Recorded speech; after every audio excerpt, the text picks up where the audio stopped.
Good evening, our cherished viewers.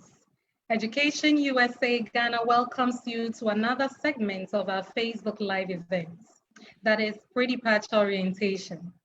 What is the pre-departure orientation all about? Let me give you a clue. This is a session which is organized primarily for students who have gained admission to US institutions, but all students will get to this stage at some point, so stay with us. Have you gained admission? This session will let you know how to thrive in a different environment. This evening, we have all the Education USA advisors in Ghana on this platform, as well as our students panel who will be sharing their experiences with us. My name is Margaret Nyako. I am an Education USA advisor from the Education USA Advising Center in Kumasi. Marilyn Owusu, Education USA advisor from Kumasi, is also here. Benis Afote, Education USA advisor from Accra, is also on this platform. My panel members are William Yaka, who is a recent graduate from Michigan State University. I also have Dr. Ofori Boateng, a recent PhD graduate from the University of Texas at Dallas. And I have Manipel Ansomba, a PhD student from Washington State University. Now, this is how our session will be. We will start with presentation from our advisors, then dive into a panel discussion. After that, we will answer all your questions for you. Please type your questions in the comment section. It will be answered right after our panel discussion. Thank you. Stay relaxed and enjoy this session. Benis, what do you have for us? Margaret, thank you very much. That was a wonderful, wonderful intro. It's always a delight to be with you all. And as she said, today we're doing something slightly different, a virtual pre-departure orientation. I have a few slides here that I'll be sharing with you before I hand over to my colleague, Marilyn. When we were in school, we had a term called "mo put down." That means you learn and put it down, or you learn in advance. Looking at the current situation with COVID, we're not very certain how things are going to go because our borders are still closed and the embassy is closed. But we are doing a "mo put down" so that whenever it becomes possible, you have the information and you're ready, you know what to do and you know what to expect. That is why we come your way with pre-departure at this time. I'm going to share some few slides with you and then we will take it up from there. So here we are, pre-departure. I hope you can all see my screen. First of all, we want to congratulate all of you. This was taken from last year because we haven't been able to move to meet in person. We don't have a current picture, but these are the guys from Accra from last year. If it were an in-person pre-departure, by now you'll be munching on some, small chops, but it's okay. For now, all you have is a picture to watch and say congratulations to yourself for all the hard work. Once you receive your admission documents, you start making arrangements in order to prepare to travel. So your travel arrangements will include visa and all that. And then you do housing arrangements, you work on your financials, you begin to establish contacts with your university or if you have relatives wherever they are. So those are the big things you'll be doing. We'll be breaking them down and then we'll talk a lot more in depth. So you need to first of all have a passport. If you wrote a standardized test, you have a passport already. If you didn't write any, I'm sure you still have a passport. At the time of the application for the visa, your passport should be valid for at least 6 months. And then you book an appointment from the embassy's website and then you prepare and go for interview. Usually also in-person services, we will organize sessions. Sometimes we're lucky to have a consular officer with the students explaining the process and all that. COVID hasn't made that possible, but we hope that you will still be able to gather as much information as possible. We want to remind you also that we're still advising virtually. So reach out to us, continue to send emails and texts, and we will do our best to pick all of those and answer, not just for this session, but also hereafter. You would also receive an I-20 from your school. That actually gives you the permission to apply for a visa. And then you plan on which airline you want to fly, and then you buy your ticket, learn about all their accommodations in terms of how many bags and things you will be able to fly with. You also can go to the State Department's travelers website, which we have displayed here, to have a sense of what is allowed for travel and what is not allowed. And then as you prepare to travel, you will need to take some very important documents with you. So if you're on any prescription, you need to be sure that you will have some prescription. In Ghana, we can buy a lot of things off the shelf without prescription. In the US, it's a little different. There are some very common medications you can buy from here. If you cannot buy them off the shelf in the US, you need to have prescriptions. So if you have any medical condition, you want to make sure that at least you will have a good stock of medication that will last at least for 1 month at the time you're ready to go. Some schools will send you certificates, documents to fill, like health forms. You need to work on that. If you didn't get from your school, it means that the state you're traveling to doesn't require anything, in which case all you need to do is the yellow fever. Every Ghanaian who travels need to have the yellow fever vaccination. And then for the academic records, you still need all of your academic documents, your transcripts, if it's a WASI you have, IGCSE, IB, all the national exam results, you need to take them with you. Take your test scores with you. If you did other certifications or evaluations, you need to take all of them with you. And then sometimes people are able to register in advance before they get to their school. If you have any of those things, it might be good to take all of them with you. And then, as I mentioned earlier, you need to establish a contact. By now, most people who have received their I-20s have a contact at their international offices. You must have this contact information handy. In Ghana, it's so easy to memorize 0244, 0500 this. The US numbers look a little long and different. The address system is also quite different. So you need to write it down somewhere you can remember. When you are when you're traveling, you will fill out an immigration form. You need to have this very handy so that when you get to the airport, you won't have to unpack everything from your bag before you can get one contact information. Still on parking, you need to determine where you are going and the kind of weather there is there. Some places at this time of the year, it's summer in the US, so the weather is very similar in most places of the US. The weather is very similar to what we have here in Ghana.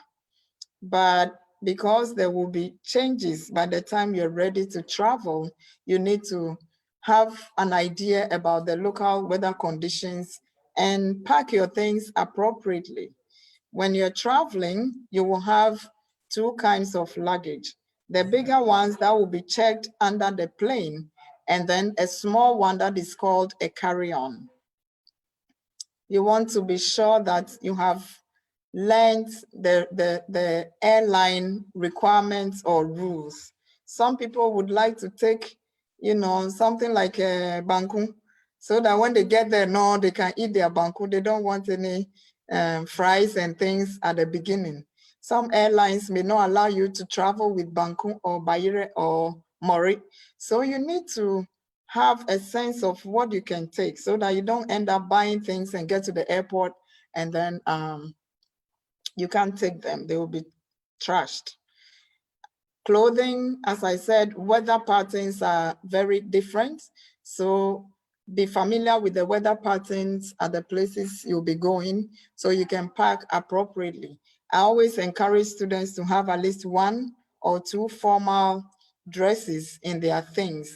If you are a lady, a skirt suit or trouser suit, 1 or 2 pairs. If you are a guy, similar thing. It's also a good idea to take a lot of African wear. Sometimes you miss home. Sometimes there are a lot of events that you need to showcase your culture. It just makes you proud of who you are as a Ghanaian. So plan to take some of these things. Grooming items,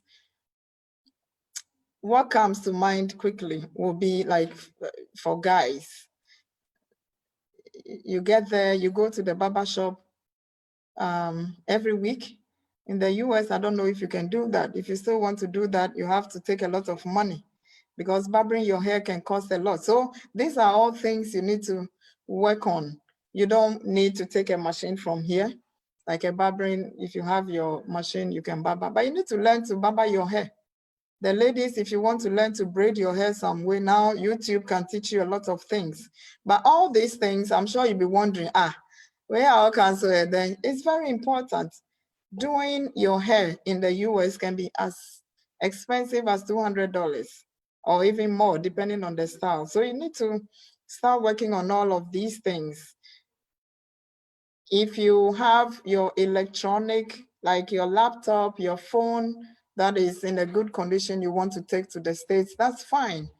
If you plan to buy a new device, then it's important you wait till you get there to buy. But as you pack all these things, determine, if you have them, determine where you will put them. You can't pack electronic gadgets into your big bag, the ones that you check under the plane. It has to go into a small bag, like the computer bag or a hand luggage that you can quickly remove and screen if you need to do that. That you don't also have to put under the plane for it to be tossed and get spoiled before you get there. If there are some books that you feel you cannot live without or you think are so important to you, plan to take them along. Otherwise, there are so many things that are in the US that you can also get if you will need them. So for the big bag, you can put your food, your shito, your anything you want to take, and then some clothing. And then the carry-on bag, which is the smaller bag that you actually get into the plane with, it's a good idea to, excuse me, it's a good idea to pack whatever you will need. Imagine you're traveling for 2 to 3 days and that's the only bag you have. What are the things you will need? Pack those. And then for security reasons, there are some things you cannot put in your carry-on. If you have it at the time you are traveling, at the last checkpoint, it will be taken from you. So again, refer to the TSA website and be sure, and then the website of the airline you plan to fly so that you will know what you can pack and what you cannot pack into your carry-on. Sometimes too, there may be delays or your luggage may get missing. We hope that it doesn't happen to you, but in the event it happens to you, you'll be sure to have whatever you will need to survive in terms of clothing and things like that in your carry-on, so that for 2 to 3 days, whilst the airline tries to figure out where your bag is and all that, you will still be able to change your clothing, brush your teeth, you know, those things. And then if you have prescriptions, you will need some toiletries, toothbrush, so things that can help you change over. If you wear glasses, you need to change your lens before you go. Plan to do all of those things before it is time for you to travel. We say all these things for the sake of those who will be traveling for the first time ever. Most of you, we know, are frequent flyers. That's fine. You know what to do already. For the sake of our newbies, please take note of all these things. If you haven't been to Kotoka before, that is the airport, please do well to go because they moved from where they were previously to Terminal 3. And that place is a little bigger. It can be confusing. So you might want to, depending on where in Ghana you live, you might want to go to the airport just to familiarize with.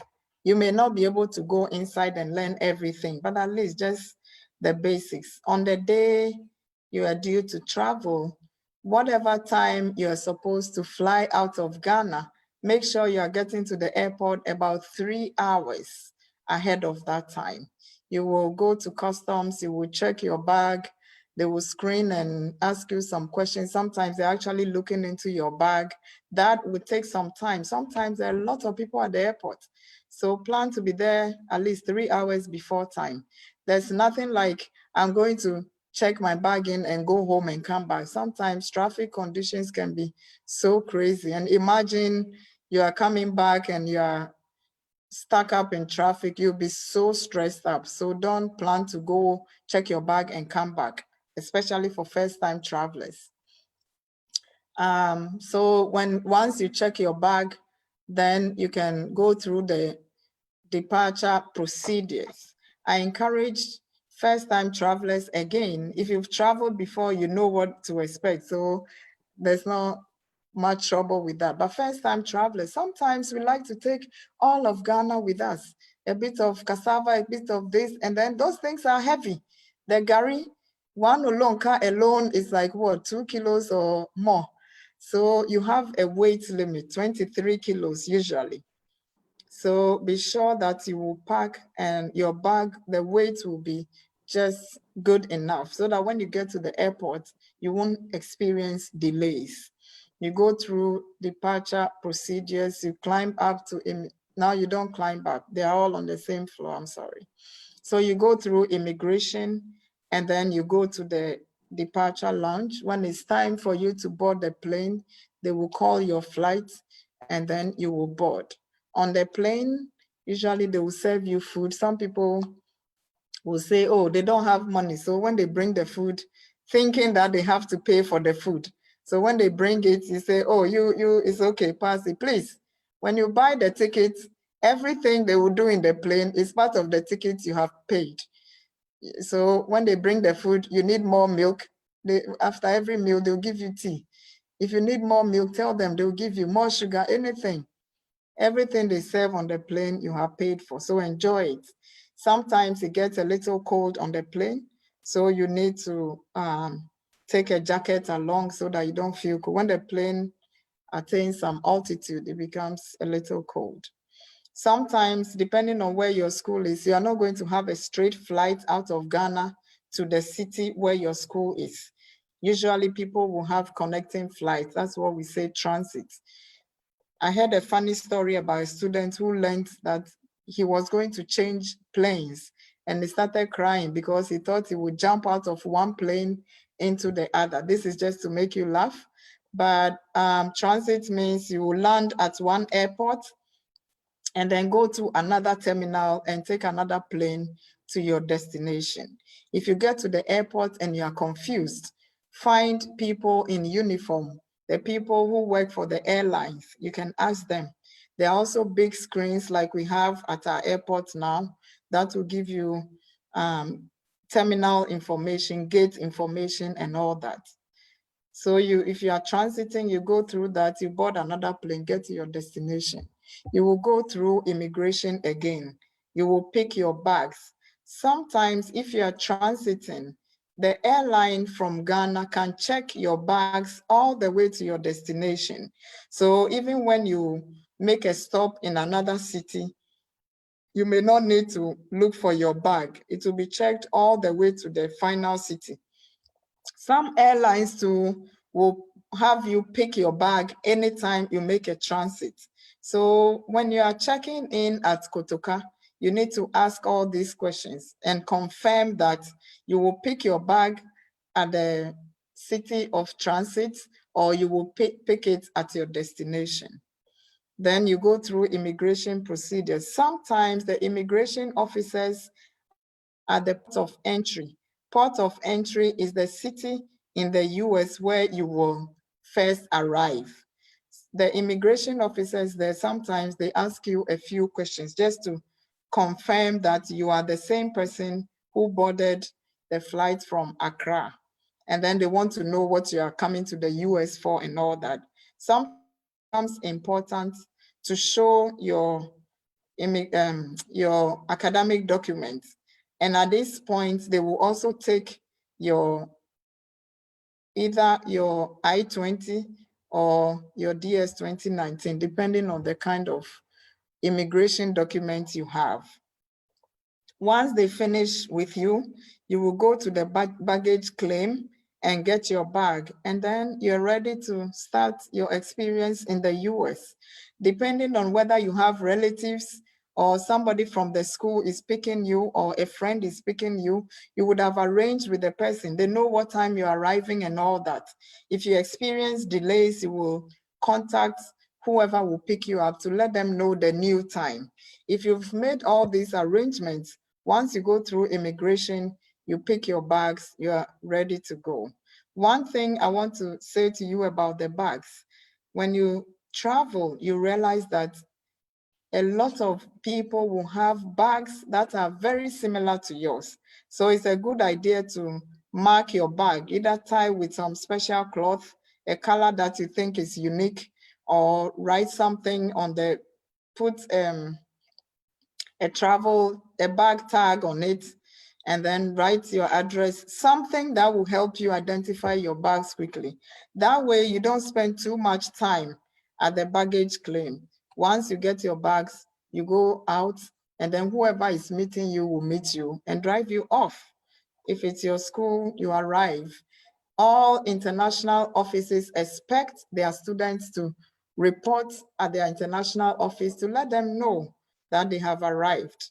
Once you go through immigration, immigration officer is going to put something. Your civis I-20 is connected to a huge database.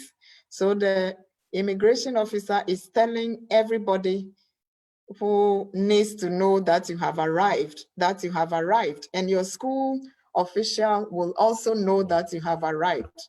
So they will be expecting you. You need to report to them and let them know. Then if you are living on campus or off campus, whatever arrangements you have made, you will move to that residence. And then most schools will have, almost all schools will have orientations for their students. It is important for international students to plan to attend all these orientations. The need for you to know where to go, who to talk to when you have this kind of problem or the other, and then to become familiar with your campus. It's very important to plan to not skip any orientation. It is during that time, if you didn't pre-register before traveling to school, it is during the orientation, they will tell you about the courses, the registration processes. You have your student ID, email. They will tell you about creating a social security card. If you want to work on campus, usually all Ghanaian students want to work on campus. In fact, some people prefer to work full-time, which is not allowed. But you cannot work if you don't have a social security number. So during the orientations, you will be taken through all of that. Opening a bank account, some schools will bring officials from different banks during the orientation. Then the student associations, you'll be introduced to them, all kinds of information. So you need to make yourselves available for that. And then there's something called culture shock. Because you're moving from one culture to another, the first few days is like honeymoon. Yeah, Charlie, Bogalandi, I've come to America, this, that. But then as you begin to settle, you begin to miss home. You begin to miss the food. You begin to miss your friends. One of my students told me some time ago, he said, The first few days, I really miss speaking Pidgin with my friends, boys. There's no one to speak Pidgin with. American English all the way. So by all means, you will miss one thing or the other. During the orientation, they will let you know all the offices you can go for support. But if you get to meet other international students as you go through culture shock, you can be sharing with them whatever you'll be going through, other people are going through. When you talk to people about it, it helps you to feel normal. Sometimes you feel there is something wrong with you, but during the orientations, I'm sure they talk about all the international student office will talk about all these, and they will provide you with a lot of resources, both human resources and then other resources you can read to help you understand culture shock and know how to handle it. For some people, culture shock is very like, it's a short term. Other people, it can take one semester. Others, it can take a whole year. People are very different to the way they acclimatize to new situations, but you will be fine. There are so many resources to help you overcome culture shock. As we say all these, some people will be saying, I'm not traveling today or tomorrow, so why are you telling me all this? Please keep the information for when you need it. There are some other aspects of this orientation that you will need, whether you are beginning your classes virtually because of COVID, or you are even deferring to next semester or to next year. So please keep this information. When you receive your I-20, you will find out that there is a column for finances, and that is where you have an idea how much the school anticipates you will spend to pay for your education and then your living costs for 1 year. Usually it's 9 months, which is 1 academic year. In a few cases, schools will list your cost per semester. So where I've highlighted on the I-20, that is where you find the financial information. Some schools will be very thorough. They break it down like your tuition and fees, your room and board, your books, your personal expenses, health insurance, all of that. You need to be sure that you understand the breakdown so that you will know how to plan. If you have a partial scholarship and your tuition is some amount, how much of it is, so how much of it is going to tuition? Is it a scholarship that will apply only towards your tuition?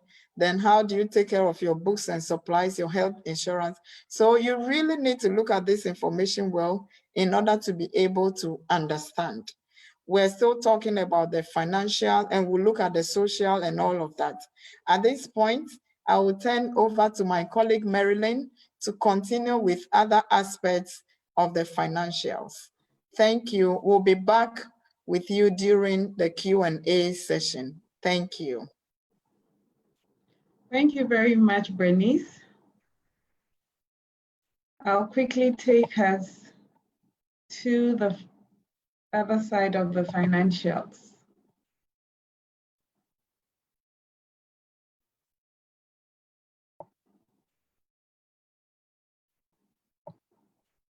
All right, so we get to the US. As you are planning to go, I normally suggest that for the first 3 months, you should get some things that can make you very comfortable so that once you start spending money, you know you're spending it on things you really need. So initially, it's always good to pack some toiletries, get some first aid, as Bernice said, get some food that you really like. People like Cerelac, they like Milo, they like Gary, they like Shito. These things, depending on the state you are in, it might be difficult to get them. And once you get to the US, sometimes it takes a while for you to know the places to go to get the things you need. So to save your money, get these things: soap, toiletries, food, and then clothing. Bernice mentioned it, but to give you more emphasis, some guys are really into trainers. And they think of America as once I get there, I'm going to get all the trainers I want. What you wouldn't realize is that sometimes one pair of fashionable trainers is $200. Do you really want to spend $200 on trainers? So pick the things you really need. The clothes, as Bernice said, African clothing, it's cheaper to buy them here than to get to the US. Then once you get to the US, please make sure you have a budget. There are so many apps you can use to put a budget together. Look at the things that are necessary, the things that are urgent, the things that are important, and then prioritize them so that once you are buying things, you know you're not spending too much money, because people will get campus jobs. But once you get the campus job, most campuses don't pay more than $12 an hour. When you're in Ghana and you think of $240, say, a week, you think it's a lot of money. But what you wouldn't realize is that your lunch could cost you $12. So it would go as fast as it comes. So make sure you have a budget. Then it's cheaper to buy laptops in the US than to buy them in Ghana. If you have an old laptop, take it. But if you really need a new laptop, it's cheaper to buy it in the US than to buy in Ghana. Then when school starts, you need to buy books. Buying physical books can cost as much as $100 per one book. So what do? If you really love that book, you can decide to buy it and keep it in your library. But you would keep changing books every semester. So if you are going to buy the books, it's normally advisable to buy a used book or to buy an electronic one. And it's cheaper buying books online than going to a physical store to buy it for most part. Sometimes your school's bookshop will have some books. Go for the used books because you keep churning them and it's always cheaper to get the books that are used. Talking about finances too. Some little things you can cut out. If in Ghana, you're used to going to KFC every time, used to hanging out with your friends, your roommate can tell you, let's go out and eat. What you might have to know is that you'd have to pay with your own money. Once you've been invited, it doesn't mean the person is paying for you. So please make sure if you are going out to eat, you know you have your own money. But if you don't want to spend that much money, cut out those things. Phones. A lot of people are into buying new phones. It's interesting, my kids want to use more expensive phones than what I am using. But believe you me, if you are working and you are bringing out money, you know you can't buy fashionable phones. It's what works. Once you get to the US, you'd have to buy a phone. You'd have to get a chip. Please make sure you buy a modest phone so that you don't spend too much money on the phones. And clothing, I've talked about it already. Campus housing versus rented accommodation. For all undergraduate students, most schools will insist that you live on campus at least for the first year.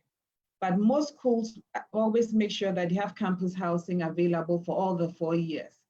So that if you're an undergraduate student, and especially if you have scholarship or any grants to help you, it's advisable to live on campus. But if you are a graduate student, most of the time, the schools will ask you to even start searching for apartments before you get to the US. So it's cheaper relatively if you are renting an apartment, especially if you have roommates. So if you are thinking of renting it, don't tell yourself you're renting a full 2-bedroom apartment or 3-bedroom apartment just because you have the money to.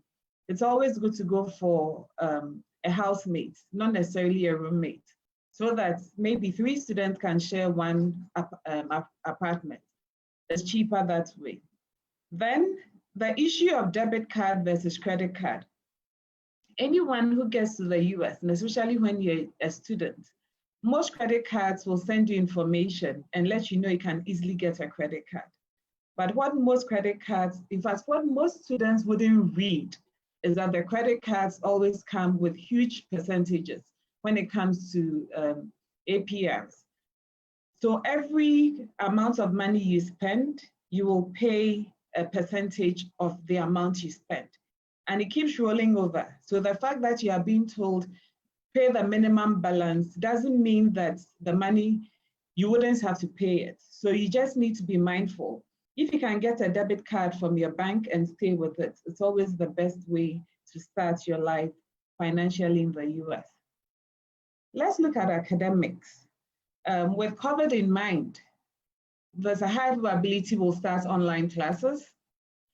If you have to get to, if the borders are open and you can get your visa to get to the US, even with that, you still will go by what your school policy is. Some school policies will say, let's start online. Some would ask that you do physical classes. So please prep yourself for that. For undergraduate studies, most of the time, you'd have to complete 120 to 128 credit hours for the 4 years you'll be in the US. Some schools will allow you to do more years if you really need to.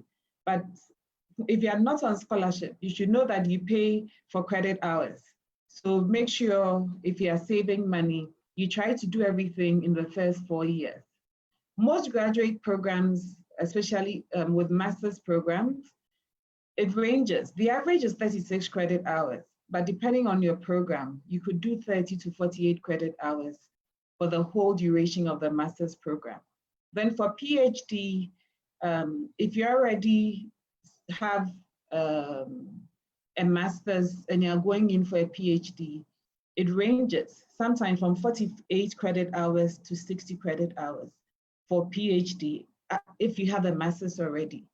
And if you are going in for a fresh PhD program, it normally ranges, depending on the school you are in, between 60 to 90 credit hours for the PhD program. And that's the exciting part. Here in Ghana, most of the time, in fact, in most universities, an A is 70 plus. Then you get to the US and you realize their system is very rigorous. It takes a 90 plus to actually make an A. So what do? In Ghana, 60% will be a B. But believe you me, less than 60% is actually a fail in the US. So start prepping yourself this way so that when you get to the US, you know you are all in to study because your 60% will actually be a D. The good news with US institutions, and if you've already gotten a school by this time, you know that you can have your major, you can have a double major, you can have minors, but if you are still in the process, one good thing about US is that you can do 2 different things at the same time. So if you are going in to do, say, business administration, and you get there and you take a class in, say, sociology, and you realize, hey, I really love sociology. You could add that as a major, or you could add it as a minor. So sometimes, depending on how ambitious you are, you can have a double major and even have a minor. So you finish with 3 different certificates, which makes you a unique person. But most of the time, for the major you choose, you have all the time to be able to finish it. And this really applies to undergraduate. For graduate students, it's actually fixed. The program you went in to do, that's what you will finish with. But this flexibility comes for all undergraduate students. And then these are the things your professors require from you to make your A's, your B's, your C's, your D's. And it's all in your hands. All students are required to do assignments. You're supposed to take quizzes. You're supposed to do project work. You're supposed to do research. You will have mid-semesters, all right. You will have finals, which is end of year or end of semester exams. You are required to take office hours. Go and see your professor to discuss things with your professor. And class participation sometimes is as huge as 5%. So you don't want to take any of these for granted. And if you are thinking of making an A, you can't go wrong in any of these aspects. Make sure you know what is required of you and you stick to it. All schools have academic advisors so that once you get in, after orientation, you will get to know that this is your academic advisor. Please don't wait till things become so difficult for you and you realize you are failing and then you start seeking help. No, the moment you get to school, talk to your academic advisor. He can even help you to know which classes to choose at this time, which classes not to choose. And it helps you to make good grades eventually. And then the good thing too is there are tutoring labs. Every university has that. So once you get to the US, make sure you take advantage of that. Now, let's come to social life. And social life is very diverse. The first thing I would want to encourage you to do is to make sure you get along with your roommate. If you have good roommates, and if you decide to be a good roommate yourself, you can have lasting relationships even after school. And your roommates become your brothers and sisters who normally you can do things with and move around. Especially if you are somebody who's a bit shy, at least you can have your first friend in your roommate. Make friends when you get to classrooms. Don't be worried about your accent. When I got to the US, I was very conscious of my accent. So anytime I had to speak, I always wanted to make sure I was going to speak the right thing. Before somebody would ask, where's that funny accent from? But hey, we all have accents depending on where you are coming from. Even in the US, depending on which area you are coming from, people have accents. So don't be intimidated by your accents. Feel free and make a lot of friends. Then get involved with extracurricular activities on campus. There are so many sporting activities, there are so many plays, there are so many parties. Just make sure you do get involved. There are lots of clubs that you can easily join. Sometimes you can join the International Students Club. Just make sure you're involved in something. It helps make your life interesting once you're in the US. Just a word of caution though, plan all your social activities in advance, because some campuses have parties every weekend. So are you going to go for a party every weekend? Just make sure you plan your social activities so that you can make sure you balance things. There are parties, yes, but enjoy your parties responsibly. I'm sure as we have our panel members here, they'll talk about what parties, the kind of parties they've experienced, but make sure you enjoy the parties responsibly. And then sexual harassment is very real. When you get to the US and for the guys, you see a lady, you think you like the person. If you keep staring continuously and the person says, I feel harassed, it's indeed sexual harassment. You can't touch anybody. You'd have to get permission to be able to say certain things. So please make sure that you don't take things for granted. I've seen students come back home because they were told they sexually harassed somebody, and ultimately they had to be brought back to Ghana. You don't want to come back home only to be asked, why are you here? And then you tell your story, I harassed somebody sexually. It shouldn't be. And bottom line, don't forget the main reason why you're in school. Internships, curricular practical training, and then co-ops are very, very relevant when it comes to studying in the US. You went there to get an education, but doing practical work helps enhance the education you will get in the US. Most schools make internships available for all international students who are interested in studying, in working in the US. So for campus, you can work 20 hours, but during vacation, you're allowed to work 40 hours when it comes to doing internships in different institutions. Curricular practical training is actually work that is based on the work on your major. So if you're a business student and you actually get to work in a business environment, that's curricular practical training.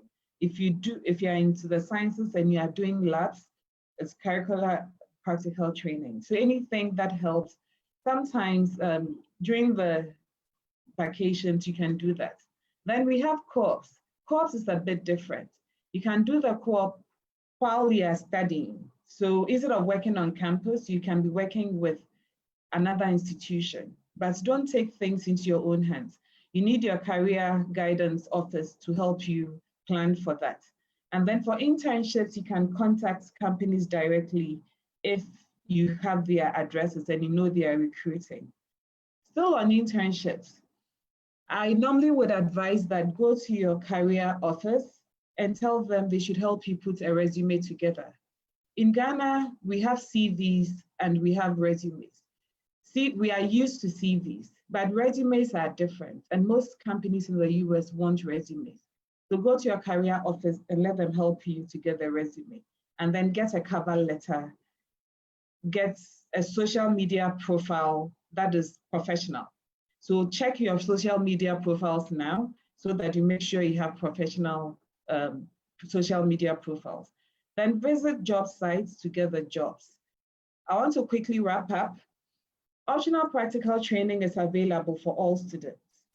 When you get to the US and you're done with your school, you are given the opportunity to work for 12 months after school, but you'd have to look for it yourself. So it's normally advisable to start planning a year before you graduate.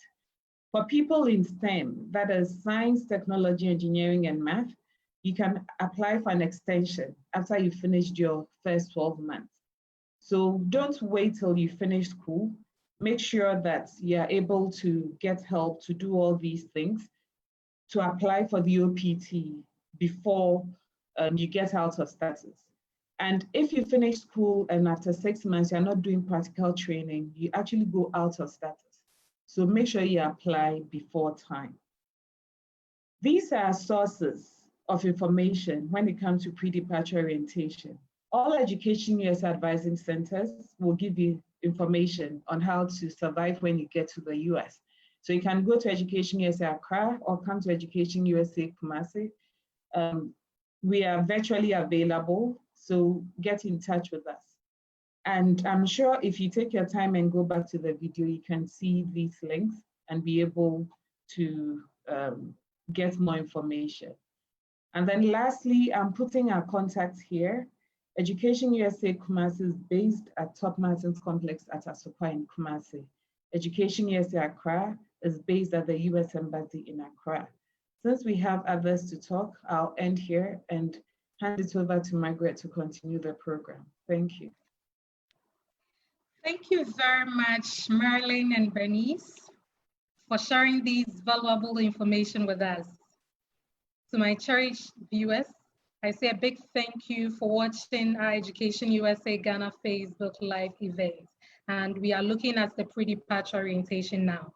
Let me quickly switch to our discussion panel for practical experience. And I believe most of our students would want to hear from the students in the United States.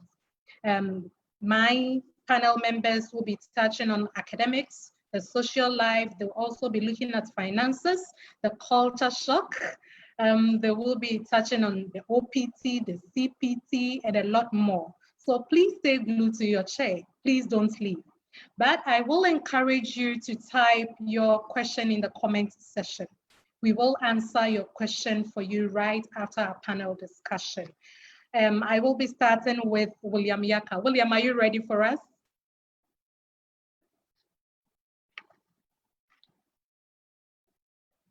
William. Yes, can you hear me? Are you ready for us? Okay. Yes, I am. Yes. So what do you have hi. for us? Yes, hi. My name is William Yaka. I'm a recent graduate from Michigan State University. I left, I remember clearly leaving Kotoka International Airport in August 2016 to go to Michigan to study. And it's been a wonderful journey so far. And I am really excited to be part of this group to share my experiences so far. So I just wanted to comment on a couple of things that has been discussed. First would be coming to the US, get into campus. I remember for me personally, I had not left Ghana or, flown in an airplane before. So that was a very, very unique experience. And to be honest, I did eat all my food, so that was good. And it was really, really unique in terms of, the places that we flew through. And I think I went through Netherlands, Amsterdam, and then to Minneapolis, and then to Michigan. And then I was also very lucky because I was a MasterCard scholar. So we had some of the MasterCard scholars at that time meet us at the airport, and then they welcomed us. So it was a very smooth journey for me in terms of going, leaving Ghana and then getting to Lanton Airport, and then having people welcome us and then take us to campus. Um, in terms of you know, registering for classes, you know, I think I also want to stress on the fact that it is very important to pay attention to orientation. And given having COVID in mind, it's possible that a lot of these things will be online, and it might be tempting to just try and skip them or think that this might not be important at this time. But I do want to stress that it is very important, and you do get a lot of information that would be helpful. Sometimes it would not be information that you need right this second, but as time goes on, as you try to explore, get around campus, these are some of the things that you would need to fall back on. So it's very necessary to make sure that you have some of these information at hand. In terms of academics, I also want to stress on what was discussed in terms of the differences in grading systems. It's very easy to just say that, oh, this does not apply now. I would think about it when it's necessary. But it's also very important to remember that academics in the US is very, very rigorous, and it is not a sprint. It's more of a marathon. So when at the day that a class starts, everything that you're doing from the get-go is going to contribute to how well you do in that class. For example, participation, doing extra credits, and all these things do count towards your grade. And it's very important to take all of these things seriously. I know that it might be a little scary to think that, oh, to get an A, it's 90%. I remember some of my classes, an A was a 95%. And they're trying to really distinguish the people that are getting the A, or in some places it's a 4.0 from the others, and in some places as well, the classes might be curved depending on depending on how the class is structured. But it is not impossible. It's actually, if you do pay attention and you do follow, you know, the class from the get-go, and you do everything as planned, it's not hard to get a 90% or a 93 or 95% to get that A that you want.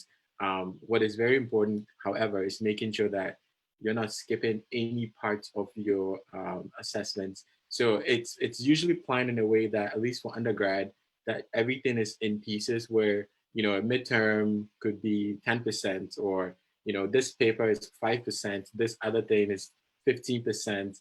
And then in most cases, actually, in my experience, in most cases, the final exam is actually just like 20% or 30% of your overall grade. When I talk to my friends, University of Ghana, and I do get the sense that, you know, like your final is sometimes like 60% of your grade. And, you know, in that case, it's more of a sprint. You can power through for the next 2 weeks and then just do well on your final, and then you can do well. But what I've noticed here is, in most cases, everything is really spread out, and it favors the people that do pay attention from the beginning, and not those who want to cram for the exam. So you might get 100% on that final exam, but that's only about 25% of your grade, and wouldn't be as helpful to you to do as well. So classes is very important. And I know some people are also very interested in undergraduate research, at least for the people doing undergrad.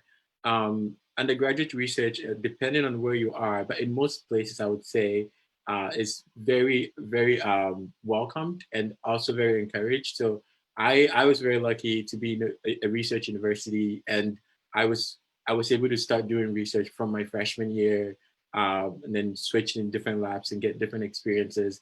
But there are so many opportunities to do research, and also now with how things are changing, it will be possible to do research not just in your institution, but you could also do different projects with different people in different universities or different professors at different places, just because things are ramping up to be online more. So that's also opportunities that you can look forward to and take advantage of.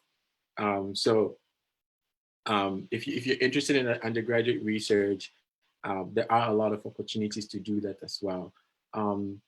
Another thing I want to touch on is social life. It's very hard, especially, you know, you're uprooting yourself and trying to reestablish yourself somewhere else, and it can be very hard on you, in terms of, I remember this clearly, in the fall of 2016, when I was trying to readjust. A lot of my friends are still in a lot of, in our WhatsApp groups, we're still talking about, the Gary and Beans, the Wache and Antinar and everything. So it was harder because I wanted, as much as I wanted these foods, I could not get them, at least in Michigan.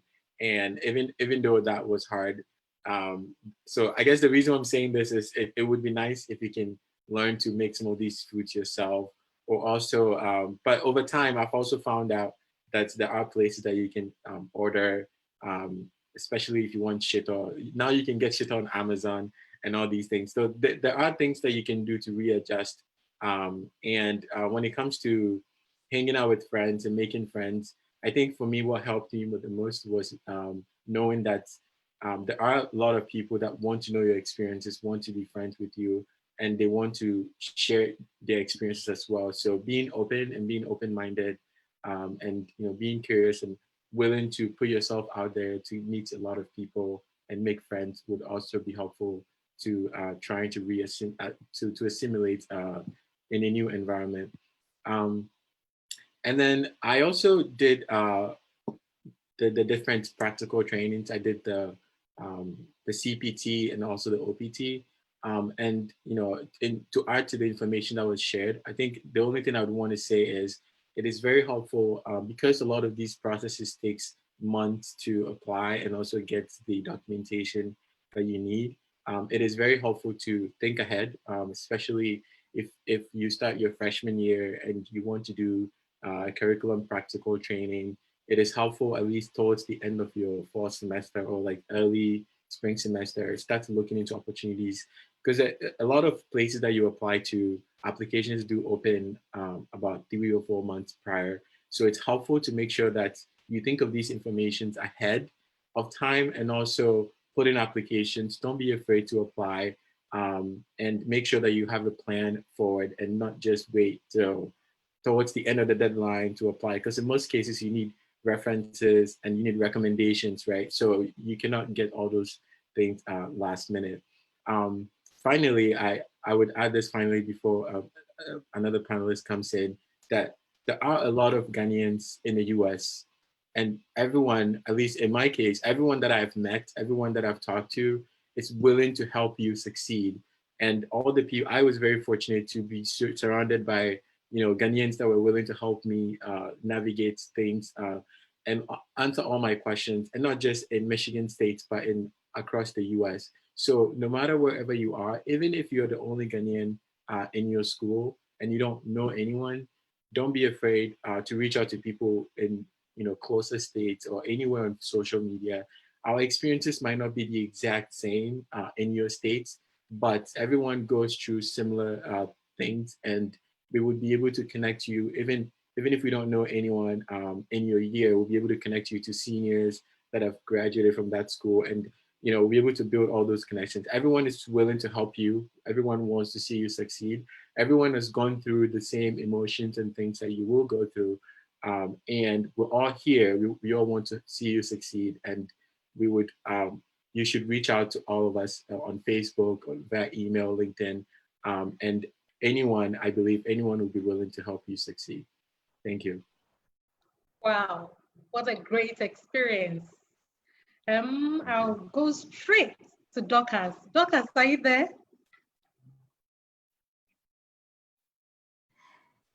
Hi, yes, I'm here. Please introduce yourself and go ahead. Okay.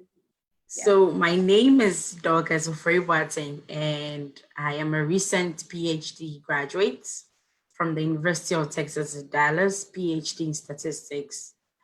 PhD experience. It's been a roller coaster, honestly, and it was thrilling, it was sad. There are ups and downs. There are days when you ask yourself, like, why am I stressing myself out? Is this all worth it? But from my standpoint now, I can confidently say everything was worth it. All the heartaches, all the pressure. And like William said, the system here is not that as flexible as we have in Ghana. You'd expect that if you are late in turning in an assignment, professors may just randomly accept or be willing to accept late turned in assignments, or actually just forgo the whole assignment and just give you the grades because they just want to pass the class and be able to up their cap with the administration and all. But that's not the case here, especially in the case where you have to turn in an assignment electronically and there's a deadline, there's a time, and after that you can do nothing about it. The professor cannot even be contacted and all. So one thing I'd like to stress on here is, as everybody has said, it is rigorous. However, it is doable. And with regards to that, the first thing I believe everybody who comes to the US the first time, just as I am, just as William is, experiences is the cultural shock. I actually have like 2 years of cultural shock. It wasn't easy, honestly. Like, I'm used to studying very hard from Ghana, but imagine I had to up my game to like 150% of what I used to do, spend sleepless nights on campus, whilst other people are at home or on their apartments and all. You have to like put in more effort because you are catching up with material you have maybe never seen before. And from my background, I started off with a bachelor's, so I didn't have the master's experience. And so I had to do double work. I had to get the master's knowledge aside the fact that I was also working in the PhD program. So that meant I had to put in extra effort. But like William ended with, it's quite important that you find a support system. And for me, I was lucky that I had 3 Ghanaians in my department, senior colleagues who had already seen the system, who knew how to navigate certain difficulties and all, and who were ready to also help me as and when I needed that effort. So that sort of gave me a good footing.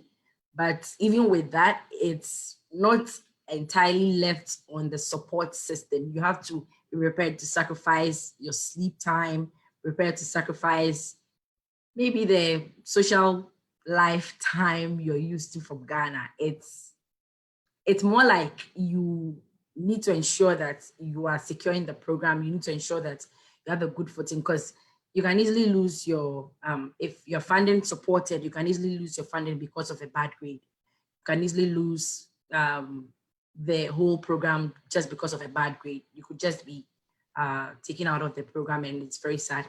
Now, with the PhD system, I just recently heard Ghana is introducing that in some universities, but it's a common thing here. At the end of maximum of 2 years, everybody is supposed to go through a qualifying examination that determines whether or not you actually proceed with the degree or you are cut off from the university. And I mean, I've had friends who were on the other side, and it's quite sad. But then it's also doable with everything I have said, even though it's pressurized and on every side.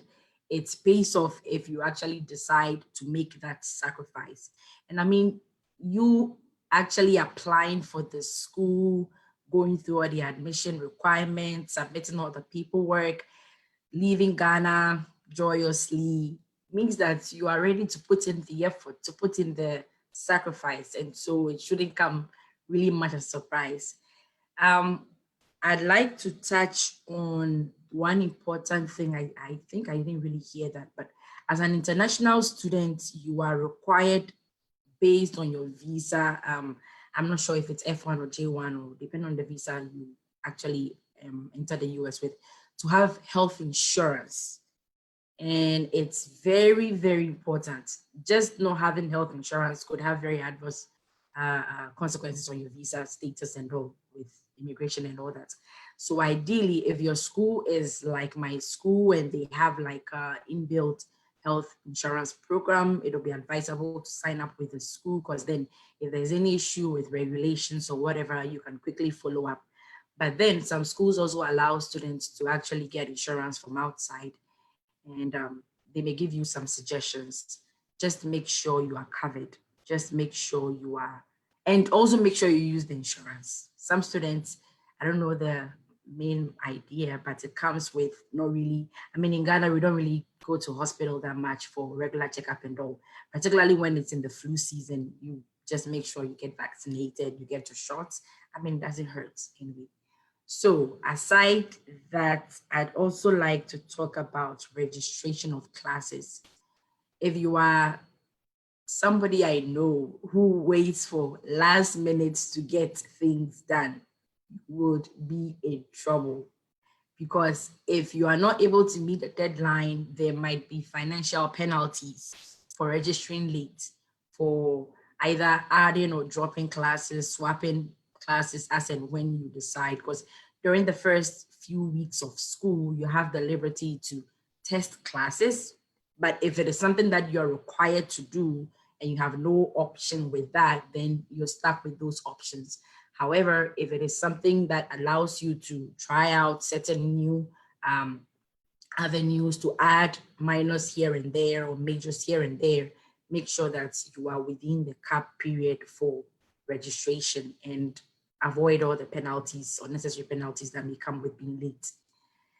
Now, finally, but okay, last but not the least, I'd like to touch on the internships.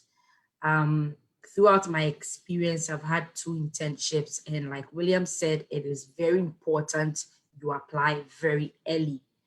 Now, most schools may have career fairs where they invite companies, potential companies who come in to actually interview students. I mean, COVID is kind of changing things, but when we get back to the normal, that should be something you expect.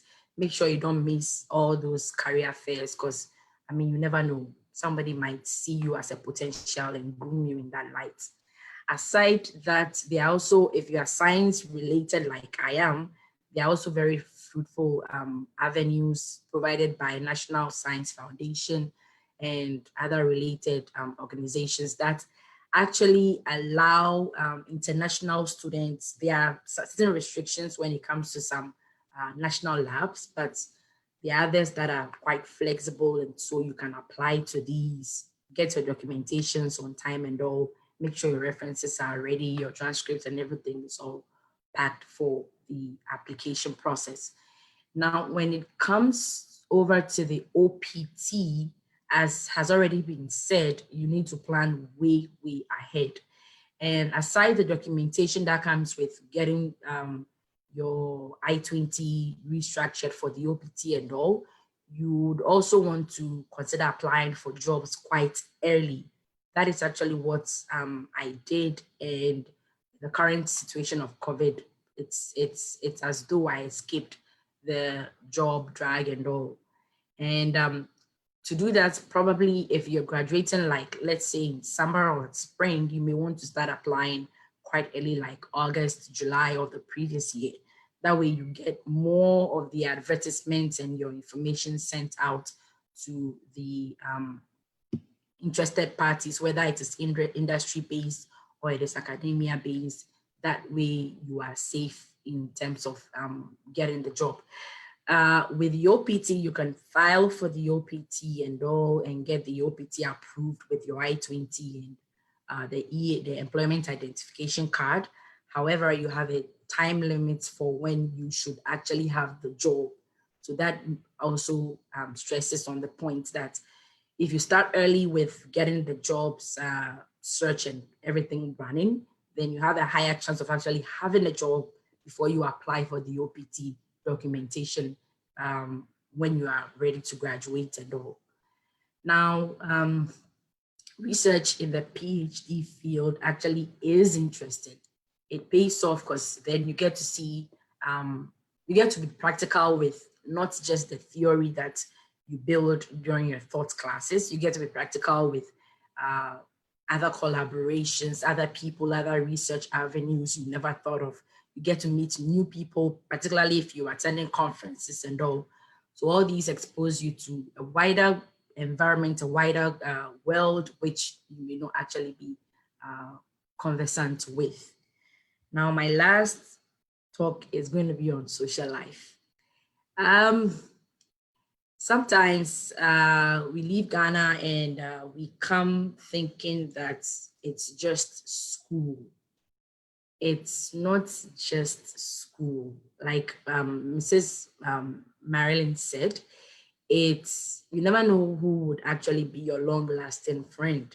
Your roommates could be that person sent into your life. So make time to also enjoy life, not enjoy life to the detriment of your grades. Enjoy life while keeping sane. And it's also very helpful in the phase where you have a lot of stress being shot at you from every angle. Sometimes you take time to distress, and that's where the social life building comes in.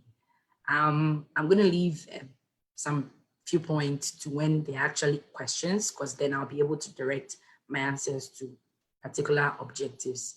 Thank you very much. Wonderful. Thank you so much, Dorcas. Now, Manipel, I come straight to you. What do you have for us this evening?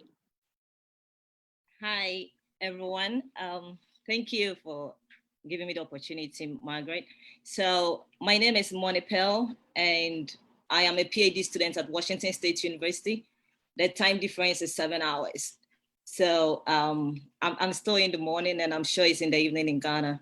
But I'm excited to be part of this program and to share my life here with everybody out there. I'll just give a bit of almost everything. And as Dorcas said, when it comes to the questions and anything I can add to it, I'll be willing to add to it.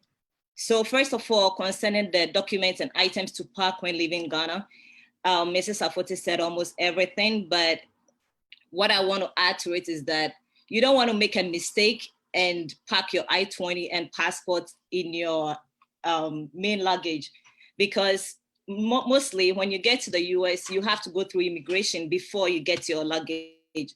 So if you get to immigration and you don't have your passport or your I-20, which are the key documents that you have to submit to the immigration officer, then you'll be delayed, or you'll probably not be happy on your first day. I probably would not know what will happen, but it wouldn't be so exciting for you on your first day. And there could be instances where maybe you may not know whether it's happening in Ghana or here, but it could be maybe you come here and your bag was tampered with. And what if your passport was missing in your luggage? But if you have it in your carry-on, you can always have it available to show to immigration officers. And on arrival and immigration in the US, it can be overwhelming seeing the queue and everything, but just relax. And if the immigration officer is talking to you, all that you have to do is just be calm and then answer the questions. If there is something that you're not used to or you probably don't remember, you can ask for help, or you can ask him to repeat it. Sometimes the accent or the language can be a little bit of a problem. I know Ghana, most people can speak English, but all I want to say is that when you get there and you can't understand the person, don't try to give some answers that probably may contradict you. So ask for the person to repeat himself or herself. And getting to campus too, my advice is that you don't want to probably link with just one person. I know for undergrad, mostly they have arrangements for them, but for graduate school, you probably want to have your professor as the first contact, and then have some lab mate contact. And as they also said, if you can reach out to some Ghanaians, some Africans, or some people on Facebook or on LinkedIn that you've seen that they're already schooling in the place you're going to, then you can contact them for advice or if they can give you a ride. So don't rely on just one person, because sometimes it can be disappointing. Your phone can go off, or you can get there and the person probably is asleep. It depends on when you're arriving. And the next one is on the cultural shock and homesickness. So one of the culture shock that a lot of people experience is that here people want their space. They want their free space. As much as people smile, they laugh, they talk, they're sociable, they also want their privacy. So it will surprise you to know that maybe you may meet somebody on the street and the person will chat with you. And then you get to the elevator with the person and the person would even look at you. The person doesn't want to talk anymore. So the fact that somebody smiled at you the first time doesn't mean he or she is your friend. So if the person is not ready to talk, don't force it. Because here Ghana, we are used to the communal life. But here people can be friendly, but at some point they just want their privacy to think. So don't force yourself on people when they are not ready for you. They will always be nice at any point in time, but just give them their privacy when they are not ready to be a sociable person at that point. And the next one also under that is on the homesickness. So if you have family, you want to probably keep in touch, but if you come to the US and you, as Dr. and William said, if you want to be with family on phone 24/7, you don't have time for the vigorous academic procedures. So you need time, alone time, also to study, time to catch up for yourself, time to sleep, because you need to be like well and healthy for the classes and everything.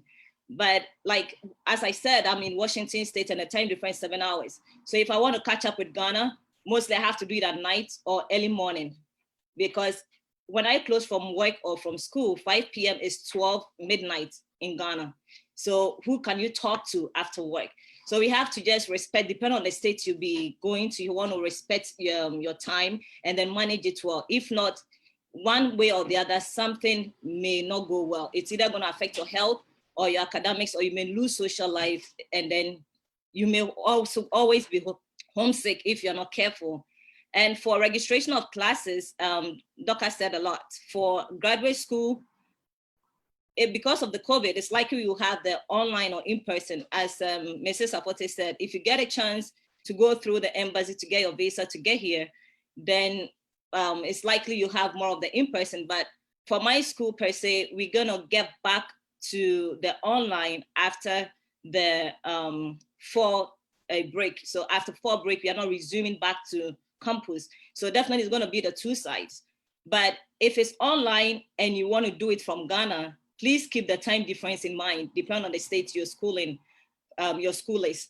So if you probably think your class is at 8 a.m., which is maybe Ghana in the afternoon, you'll be lucky. But if your class is maybe around 2, it means it's Ghana time, 9 p.m. And very soon it will change to 10 p.m. because an hour will be added from November. So you don't want to just fall asleep and then miss your class, because sometimes some of these professors, they also give grace during the classes time. So you want to check on these things so that if you want to start your online in Ghana, keep the time difference in mind. And also I've mentioned the registration. So for registration of classes as well, please contact your professor.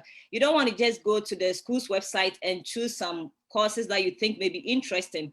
You want to study you want to take some courses that will be much beneficial to the program you're studying, or some courses that you know very well that you pass in, like it will be easy to pass.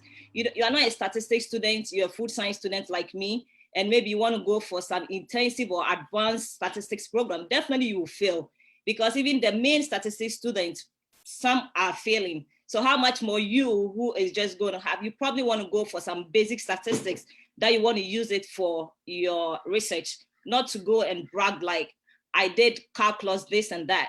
So just try and stay focused and always talk to your professor. They are your friends. They are your first contact. You are here to bond with them and grow with them. So don't try to isolate yourself. It will be overwhelming, but you need advice, you need support. And concerning the managing of finances, that is a huge thing for a lot of people. So they already mentioned, for the books, you want to probably sign on to some online apps like Script, where you can probably pay $6 or $4 and get a lot of books at any point in time.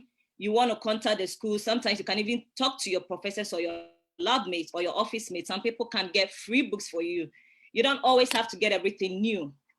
Accommodation, if the apartment is expensive, especially for graduate students where you can't get the campus accommodation, try and, it may be overwhelming that you've never stayed with anybody before, but sometimes you have to know that this is a cultural change and everything. So to save money, as much as you're giving some stipend, it is not enough. So you want to probably catch up and talk to some people or link up with some of the online accommodation apps and then find a roommate, at least for your first year. Then once you are well abreast with the system, maybe you want to have a place on your own. For clothing, there are some cheap stores that you can get very quality clothing. You don't want to always buy designer clothing and straight from the shop, because sometimes your stipend can just buy about 5 clothing. So is that all that you need? And not just about that, for the health, Doka said about it, talked a little bit about it, and I was excited. So you want to know that if you have any underlying health issues in Ghana, you want to talk to your doctor or visit any health center before coming. Over here, you may not know, but if you go to the hospital and then you tell them, oh, I have had fibroid, I've had typhoid, I've had this for some time, the doctor will not explain to you, they'll take care of you. But then most of these things, because they're pre-existing conditions, insurance mostly do not cover them. So sometimes you want to be careful how you even communicate with the doctors when you go to see them. There are a lot of people, when we come into the US, we want to just get to the US and then get complete checkup. Ask yourself, is it necessary? Because you can finish that, and if your insurance is just covering about 10% of the bill, 90% you may probably take forever, about 5 more years to pay it. And here is a good system, they will spread it for you, but is it worth it? So never bring in any pre-existing condition when you're not ready to pay for it. Make sure that you have some medications, at least from home. And when you come here, talk to people, because people can guide you how to talk to doctors when you go to the hospital. And then concerning academics, William said a lot, and that is actually how it is here. You don't get a chance to have midterm and then finals. You have to go through it all. So you have research that you have to do. You have, as a graduate student, you have classroom work. You cannot tell your professor that, oh, my classroom credit is so much, so please excuse me for my research. He's paying you, giving you scholarship because of the research. So you have to manage it. And this all comes with time management. And as Doc has also said, sometimes you have to know that even the equipment, as a science student, sometimes even the equipment at the lab, there are a lot of them that probably you've not even seen before, how much having experience using it. So you want to spend time on YouTube videos and talk to friends, and sometimes talk to some of your colleagues who will probably spend some hour or two to just go and teach you how to use them before you can start your research. So always link up with people. And on social life, it's a whole lot. You don't want to get here and get depressed and then you just stay indoors. You want to, your social life includes your research mates. So if you are that person who doesn't like to be sociable, this will be the time that you have to at least greet somebody when you go to the office or you go to the lab. Because if you think you are the most beautiful, the most handsome, and you think you got the best grades in Ghana, so nobody, like, people should always approach you. People also have their space here, and people can live without you. You should keep that in mind. So sometimes you also want to be the one who approach people for help and to always start a conversation sometimes. Your office mates, if they want their space, give it to them, but always try and coordinate with them because it helps. If not, you're spending most of your hours in the office and not saying a word to somebody can be so depressing. And as they said, the Ghanaian population can be everywhere. Sometimes it may be unfortunate, you may not find them, but if you don't find them, it doesn't mean you shouldn't reach out to other people. Sometimes I have a little problem with people that also want to just stick to only Ghanaians. It doesn't help, because what Ghanaians know, somebody from Brazil may know something else. Somebody from the US, which is their country, may know much more. So don't always think like you always want to go for go mingle with the Blacks or mingle with just Ghanaians.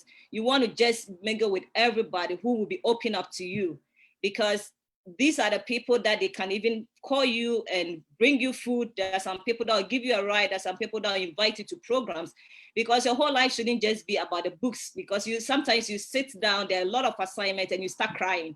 You don't know what to do, but these are the times that you have to give yourself a break and just go to the park with a friend and just go and laugh and come back. Sometimes you have to go bowling and lose, and then you know that, okay, I lost, and come home and just laugh. Sometimes take a break and watch a movie. My professor always told me that. So my advisor tells me, as much as I demanding this from you by this date, don't kill yourself.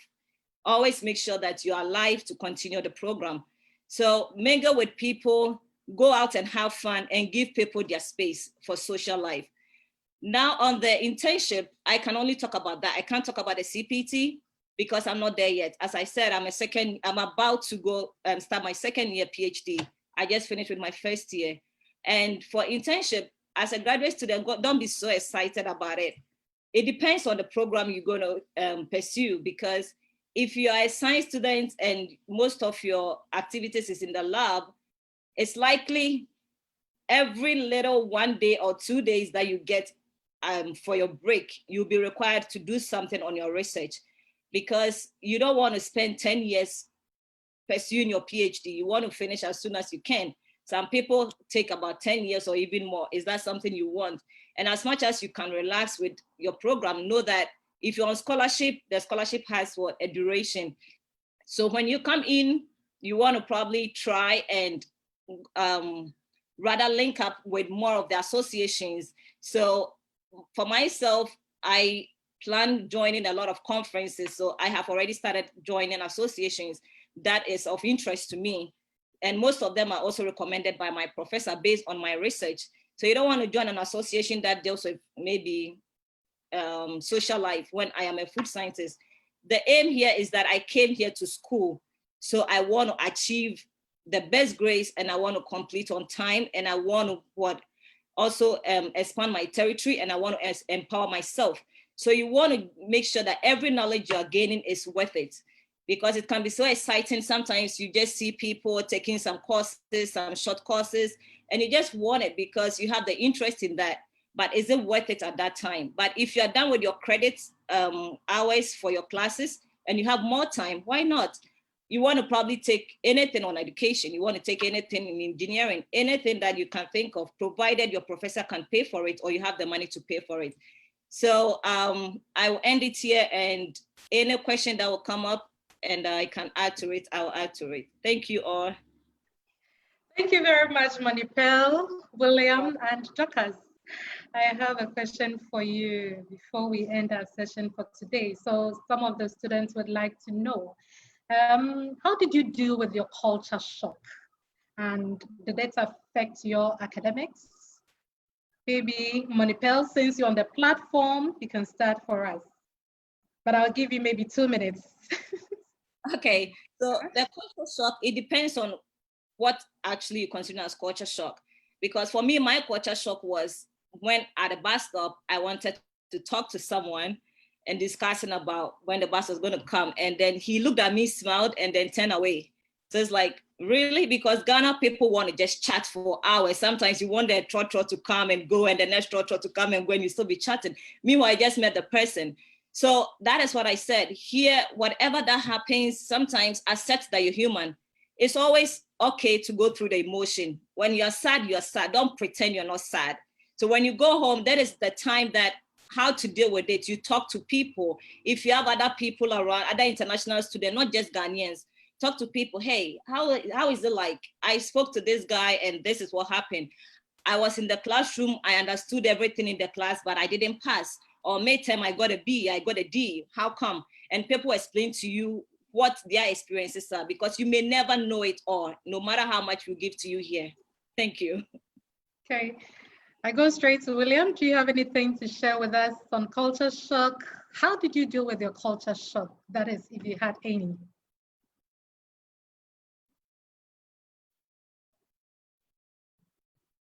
William? Yes. Yeah. So I think for me personally, my culture shock hit its peak around February of freshman year, spring semester, when the weather was, really cold. Like I think probably like minus 25 degrees Celsius. And the Michigan people would understand. But I think when it got really cold and having to go to class and all of that was when I felt the most culture shock. I think the way I handled it mostly was, just talking to, the Africans, the Ghanaians on campus, and just knowing that I wasn't going through that a lot alone made me feel better. And also, food-wise, I think food was also a huge culture shock for me. I was lucky. My mom made sure I packed 2 bottles of shito in my bag. So any food that I ate, I make sure I, spice it up with some shito, and that solved all my problems. But I think in terms of adjusting, it was mostly the weather and, just making sure that you stay indoors as much as you can. And with food, just making sure you make arrangements with your friends and, Ghanaians on campus. They might connect you with some good resources for foods that you can, Ghanaian foods that could be your comfort food when you need it. Yeah.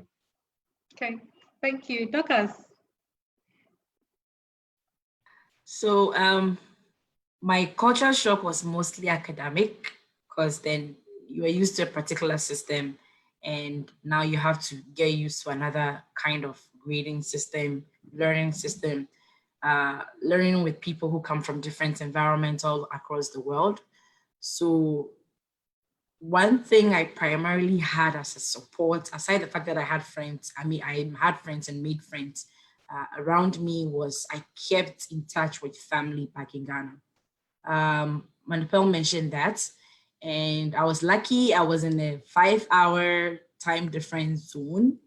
So at dawn, probably my time would be my mom's like in the morning time, so she could call, we could chat. I mean, she didn't really know what I was doing. She didn't have the knowledge, but some encouraging words here and there. It'll be fine. You're going to be good. Just take it easy. All those things help. And like I said at the beginning, I also had like Ghanaian senior course mates in the department. So they also help, because their experiences informed me of how to re-strategize my learning objectives and my learning style to be able to fit in the system, get used to the system, and perform to the best of my abilities. So that's how I dealt with that. Okay, I think some students would like to know, is it possible to study and work at the same time? So how are you able to juggle? Yeah, so they want to know. I can touch on that briefly. Okay. Most people, especially freshman year, don't take a lot of classes. Just so it helps you to like readjust to things. I think my first semester I took about 12 to 15 credits. So your classes are really structured in a way that when you're in class, when you need to be in a library to get your work done, and you also do have time to work if you want.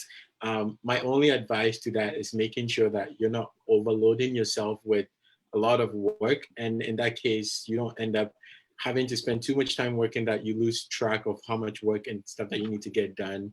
So just make sure that even if you do work, you're working very minimum hours in your first semester. And honestly, if possible, not work in your first semester, just to make sure that you're acclimatized to the place, you know your way around, and you know how to deal with academics, because it is very different. And in the next semester, now that you have figured out your footing, you can actually take on some load of work and then take that on. Yeah.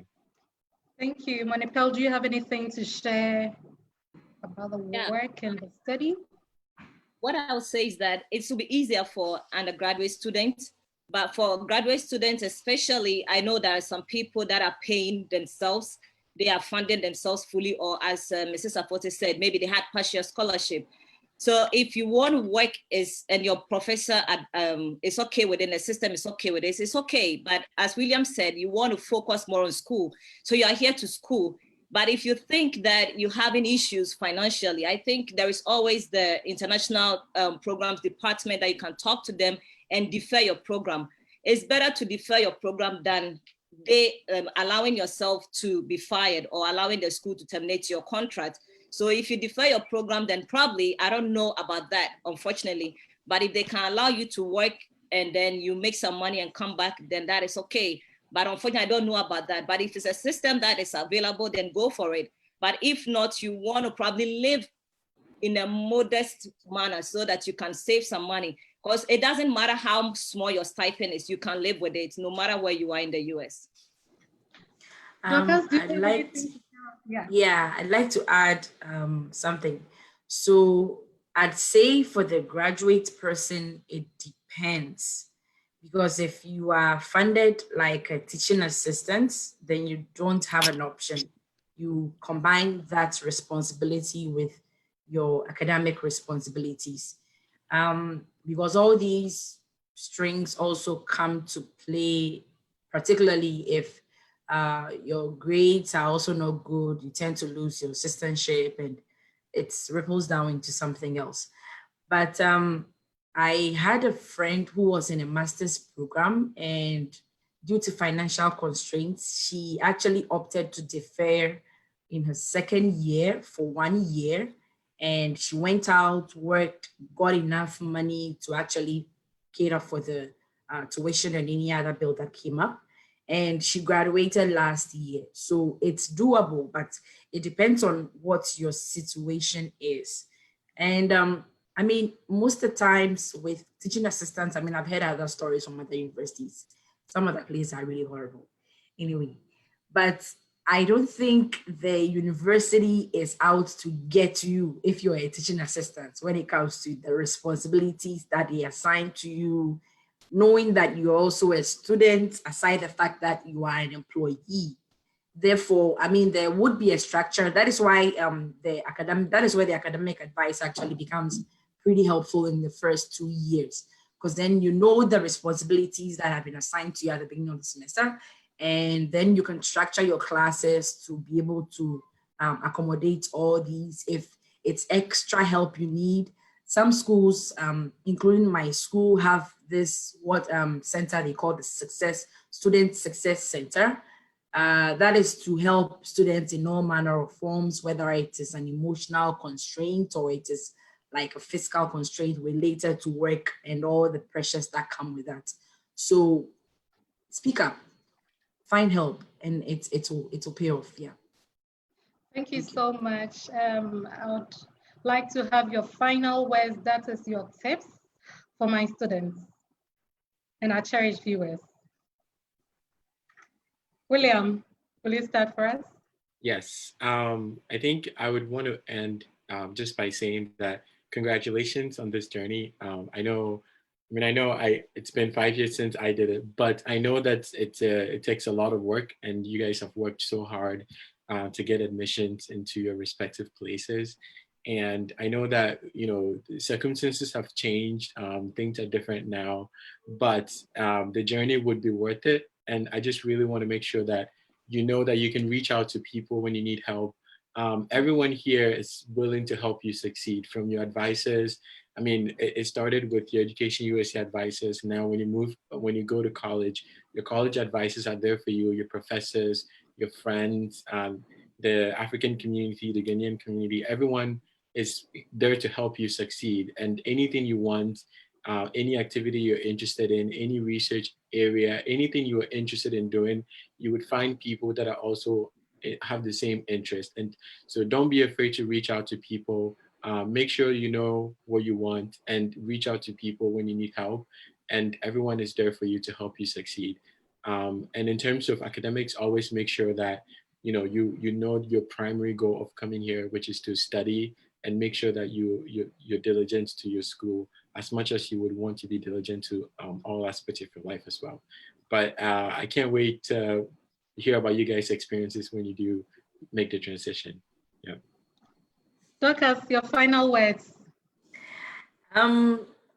Something just popped up in mind, and because we're coming from Ghana and we have this exchange rates scaring us with the dollar and the cedi and all that, we tend to also come and not really want to spend. I mean, man, you have to eat. You have to do groceries. Like Manipel said, you have to get clothing. So please, when you come, I mean, I know it happens. I mean, it happened with me. I have other friends who shared similar stories.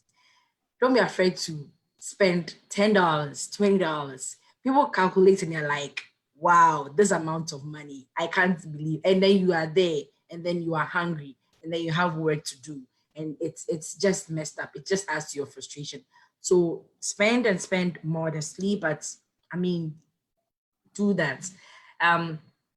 Finally, I'd like to say that, like William said, there's a lot of support system available.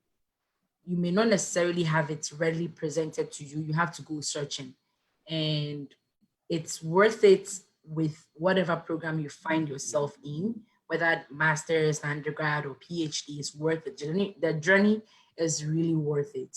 Even though it's like roller coaster and everything, it's really pays off. And you, at the end of the 4, 5, 2 years, realize that you actually have gained something when it comes to the education and the style of education that is offered here. So kudos, and see you on the other side. Thank you. Monipel? Yeah, Congratulations to you all for your getting admission and acceptance.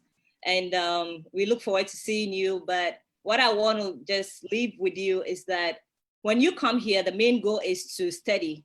And there is always something that I took from a friend from Uganda, is that Google it. In Ghana, we're scared about how to find information, and we always reach out to people, because you don't even, as much as Google is available in Ghana, we don't really use it, because sometimes you look at the internet costs, like MTN may go off, Vodafone and all the stuff. Here, once you pay it monthly, you're good for to go.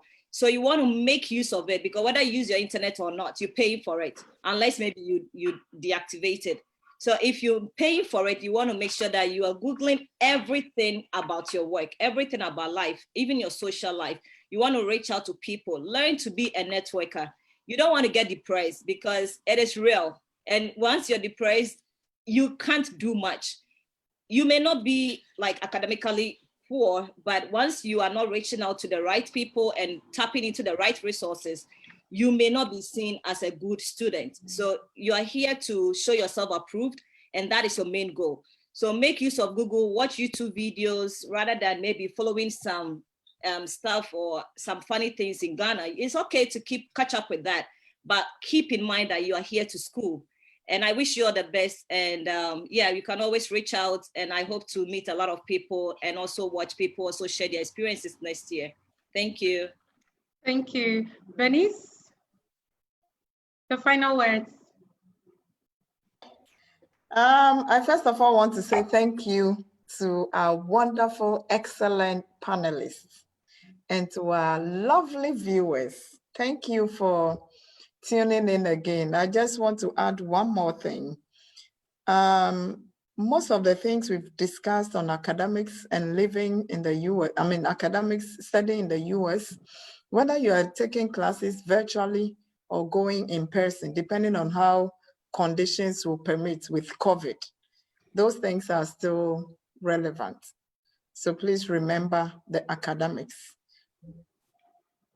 Course load, the fast pace of the classes and all that, it won't change whether it's in person or virtual. So take note of that. Remember that Education USA is always around to help you as always. And congratulations and good luck. I'm sure if something changes before you're due to start school, you will see our faces. If nothing changes, keep doing it. Get a good laptop, buy plenty data. Make sure you have your power banks and everything charged. Monipel mentioned something about time differences. It's very important. So please take note of some of these key things that have been shared. Our panelists have been so amazing. I'm just so excited about everything we've shared.